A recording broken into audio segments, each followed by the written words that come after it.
Most of the time, I try to be very objectively minded when I do these card review videos, these discussion videos. I try to, not overly justify why a card is good. I like to look at the key bad points, the key good points of the card. I try not to take too many outside influences into question, stuff like that. I try to not water the card down, but I also try not to overly and unjustly hype the card up. And I try to hold myself to all of these little, refinements and fine details of, just being very, very objective when it comes to looking at a card. Luckily, when it comes into this card in question, I don't have to do any of that. Because this card is amazing by the very definition of what amazing is. If you look at this card and it doesn't scream that it's amazing to you, then I don't think we can be friends, because I might as well be legally blind, and even I can see that this card is absolutely very, very much an amazing, amazing card. It might actually be one of the best cards that has ever been printed in terms of what it does for an archetype. Oh man. What's up guys, Phoenix here. This video is going to be another card review / discussion type video, and this time we're going to be talking about some cards coming out in Invasion of Venom. Now, I haven't done these in a while because, just been busy doing a bunch of different stuff, but as you can see from the landscape behind me of just clutter and all that sort of nonsense, pretty much outside of me getting a haircut, nothing much has changed. I'm sitting here and I'm covered from head to toe in sheetrock dust, a light dusting of sheetrock dust from my job, because I got home and decided, I want to start making these videos again, and, me taking a shower and getting all prettied up before I get on camera just isn't something that, isn't me. It's not me. It's not what I do. I don't really care that much as long as I look presentable. So I figured I might as well do some of these. But anyway, today we're going to be talking about one of the new Zing cards coming out from Invasion of Venom, and it's a card that I'm personally really excited for. I really like this card. This card is absolutely amazing to me.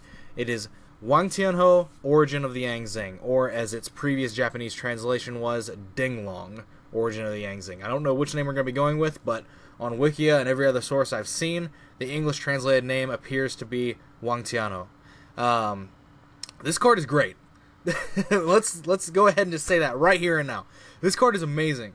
This card is fantastic. I've never seen a card that, just by being printed, completely changes the dynamic of how a deck is capable of functioning. Now, the Zings as an archetype have always been really slow, and they've used outside resources to gain a lot of advantage through destroying their own cards and stuff like that. Otherwise, you're just sitting there waiting for your opponent to kill your stuff, or your only play is revolving around Jiaotu. But this card kind of just changes that, because it allows you to, one, use those outside resources to accelerate your engine, but then also has a built-in engine acceleration in the deck, as well as being able to search possible defensive lines, stuff like that. But anyway, this card is a Worm Synchro Tuner effect monster with 0 attack and 2800 defense. Very, very good stats. The fact that it's Synchro and a Tuner is very key. It's a light monster, which means that you can combine it with a bunch of different Zings and possibly make Boxias. It's going to be very hard for you to combine Chiwin and this into one Boxia, since they are both tuners. So there is that. It's definitely the right attribute, and it's definitely got some decent stats. It's got a huge ass. If you synchro into it with Swanee, it becomes even bigger, because it becomes 3300 defense.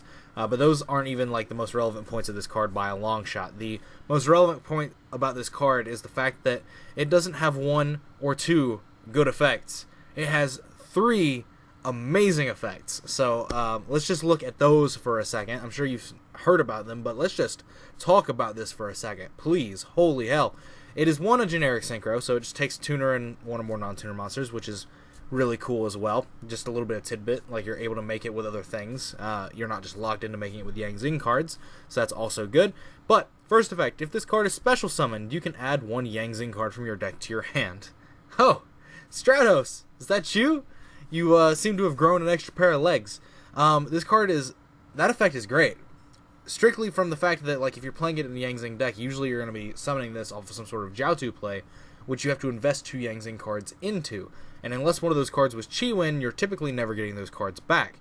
This card, immediately upon summon off of that said Jiaotu play, can allow you to add something like, say, Zing Path, which will automatically have been live due to the Jiaotu play discarding 2 Zings, as well as synchro summoning into this card. So you can search Zing Path and then just immediately gain more cards. Zing Path, for those of you that don't remember, is the themed Pot of Avarice for the Zing archetype. It is shuffle 3 Yang Zings from your graveyard back into your deck and draw 2 cards. That's great. You can also search Yang Zing Creation, which is a slower option, but it is still an option as well. And you can also search the new trap card for the deck, 9 Branches of the Yang Zing, which I will be talking about in a completely different video. This card is absolutely great for this effect alone, but it just keeps on going. It's the gift that keeps on giving. It's great. But, second effect, once per turn you can send 1 Worm-type monster from your deck to the graveyard. This card's level becomes the same as the sent monsters. That's very good as well, because while this is a very utilitarian-based Synchro Tuner, because it is already level 5, which is actually really good, because there's a lot of different combinations you can have with this card to go into Boxia and stuff. You can combine it with Bian, the level 3 Zephyr Yang Zing dude. You can combine it with those to go into Boxias, even if you have a mismatched set of levels on the board based off what your Jiaotu play, led into, or what your field is. You can utilize this to send any Yang Zing from your deck to the graveyard and copy its level. Thus, you can make it any level from 1 to 6, which is actually just very, very good, because it's already level 5 by itself, meaning you don't have to worry about playing like the horrible Yang Zing Touty, but you are able to, make it a level 1 by sending Chi Wen, which is actually really good as well, or Pulao, you can make it 2 by sending a Jiaotu or a Bixi, 3 from Bian, 4 from Swanee, or 6 from Zephyr Niu. So, you're able to do a lot of different things with this card in terms of molding your synchro plays into your Boxias and stuff like that. And there are a lot of really complex plays you're able to perform with this card off of Jiaotu plays, but there are some actually very simple-minded and very simplistic plays that just yield very, very strong amounts of plussing to your board presence, and as well as removing resources from your opponent through Boxia plays and stuff like that. So even without all the complexities of the extendable plays that you can do with this card and the multiple defensive lines you can search off 9 branches and things you can make like Crystal Wing and stuff like that, the card is still incredibly good in the essence that even at the very core base value of what you're doing, it's allowing you to do things that accelerate the deck further, which is a big problem I've always had with the Yang Zing deck, is that there was never really any accelerant in the deck outside of Boxia, which is the deck's boss monster. Boxia is an amazing card because it, 1, deals with threats, and 2, it is an accelerant. It rewards you for summoning it because it itself allows you to start playing the Yang Zing deck on a slightly different pace just by having it on the board. Being able to pop a card and summon Yang Zings from graveyard is absolutely great. So, another card like that that's a little bit easier to summon in the form of Wangtianhou is absolutely great. It's absolutely amazing, and the fact that it just does everything that it does is fantastic. But we're not done here. There is one other effect of this card that I have not talked about yet, and that is its third effect. If this card leaves the field, you can special summon 1 Yang Zing monster from your deck. You can only special summon 1 Wangtianhou Origin of the Yang Zings once per turn. So, its third effect does not miss timing, by the way, in case you were wondering. It is not worded the same as other Yang Zing effects. All the original Yang Zing cards, all the original main deck floaters, they say when this card is destroyed by battle or card effect, and you can. Now, there's a distinct difference between when optional effects and if optional effects. Now, what I mean by that is cards that literally say in their effect, when this card is X, you can. That is a when optional effect because it uses the word when in it. Versus if optional, which says if this card is X, you can do X. So, the difference between those is that if optional effects cannot miss timing. They will wait until the next available opportunity to activate their effects. They cannot be missed. They are basically mandatory effects that are optional. They cannot be missed. They are based off of situations, not specific actions, like when optional effects are.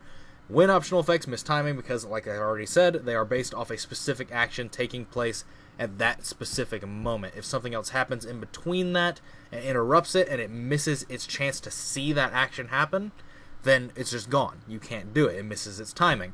This card is not worded like the original Yang Zings, where they say when and you can summon from deck. This is if this face-up card leaves the field, you can special summon 1 Yang Zing from your deck. So it does not miss timing, which is very key because normally, if this said when optional effect, for that effect, it would miss timing on synchro summoning because you first send the cards to the graveyard and then the synchro monster is summoned.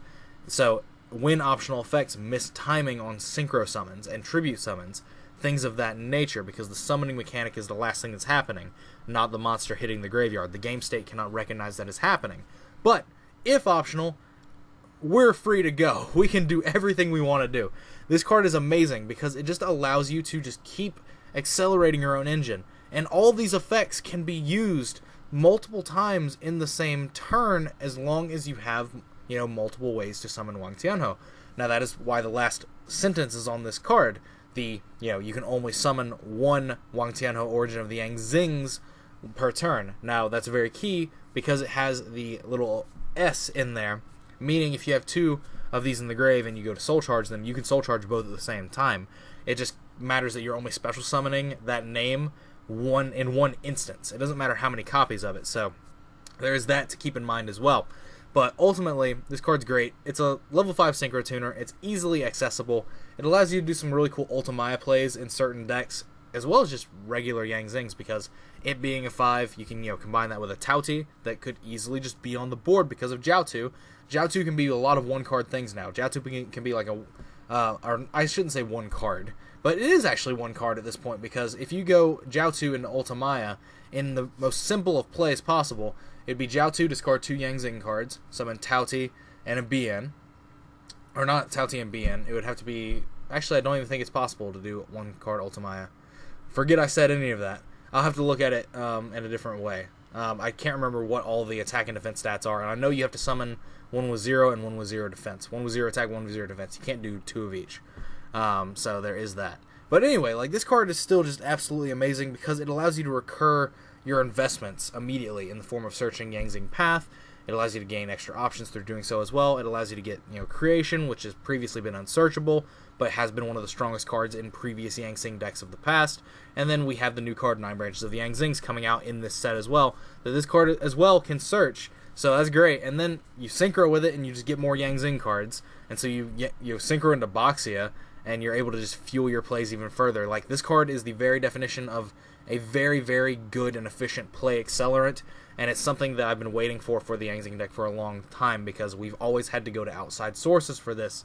See, the Zephyra Skyris Odd Eyes deck of the past, see the Metal Foes deck that's about to be coming up in Dark Illusions, and then, Boxia is the only card in the Yang Zing deck that rewards you for playing at a faster pace, and allows you to play at a faster pace, rather than just waiting on your opponent to do things to you, to poke you, to do nonsense. It's the only way the deck has been played on a quicker pace in the past, and this is just another card that allows you to play even faster, which is great. I love it.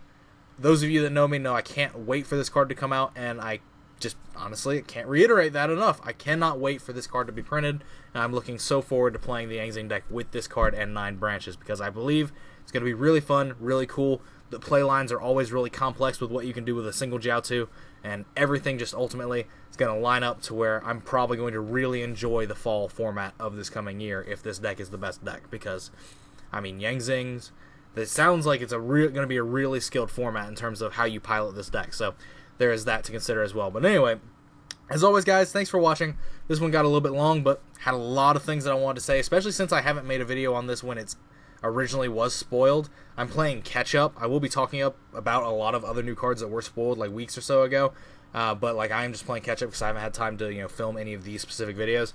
I'm just going to be going a little bit more in depth than some other people have done, at least I think, in terms of talking about things. I'm going to be talking about things in an objective way, but also that usually means I talk about them longer than other people do, rather than just reading the card out to you and just being this is the effect, bye.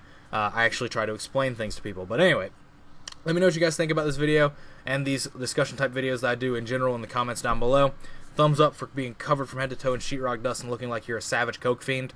But otherwise, let me know what you guys think about this card in the comments down below. I'm curious as to what you guys think about this card and what you guys think about the Metal Foes Yang Zing, or just Yang Zing variants in general when this card comes out. Do you think the Metal Foes variant is going to be better? Do you think the Zephyra, Skyris variant is going to be better? What do you guys think is going to be the potential options going forward with this deck? I definitely think Yang Zing variants are very much a contender to be one of, if not the best deck in the coming formats, because of just how aggressive and how fluid the deck plays in terms of combo pieces. And then also, as well as that, every combo piece is also a floater, meaning it's very hard to die outside of certain outlying factors, stuff like that. let me know what you guys think about all these things that I've talked about in the comments down below. But other than that, if you want to support me, clicking ads on my videos and disabling ad block and review my videos is the best way to do so.